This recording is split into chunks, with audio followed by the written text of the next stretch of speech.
You're watching Election 2019 coverage from WBONTV.com. Candidate for state auditor Kelsey Coots was raised in Owensboro. Growing up, she says, in basketball gyms across western Kentucky as her grandfather coached basketball for decades.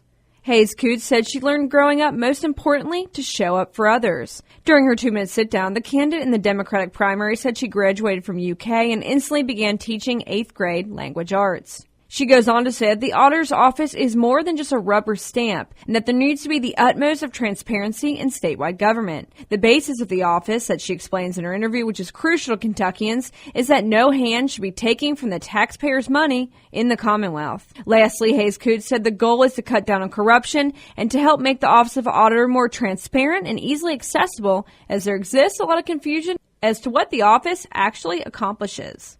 I was born and raised in Western Kentucky. I'm the granddaughter of teachers, a medical receptionist, and of a Teamster long-haul truck driver, and I grew up in basketball gyms across Kentucky because my grandfather coached basketball at Owensboro High School for 37 years. One reason why I'm in this race is because, I was taught values like you and anybody else of honesty, compassion, and respect. But really the thing that was modeled most for me growing up in Western Kentucky was the importance of showing up for others.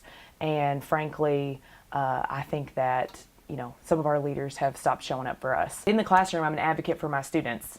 Outside of the classroom, I'm an advocate for my colleagues and my profession. I frankly have never felt like I've been doing enough, because the Kentucky that I know, that I grew up in, has become unrecognizable. Multiple scholarly experts have come out to say that Kentucky is ranked the #1 corrupt state in the nation. And in my mind, that means that money that should be given or should be used for things like in public schools or to make our communities better are being pushed into deals for political donors for things that we don't need. Government works best in the light of day. And so for me right now, again, the #1 question I get is, what does the auditor do?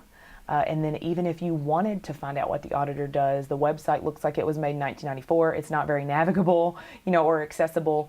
And for me, again, I believe that that's why everything in my office has to do, or in my platform has to do with the democratization of the office. I think that we have a deficit in trust in government, and so my platform really is twofold. How do we increase transparency, strengthen accountability, and all of the strategic objectives that we've outlined underneath those umbrellas go back to trust. And it's all, frankly, about opening up government. It's about choosing somebody that cares more about what our Commonwealth can be versus who wins, who loses, or who gets credit.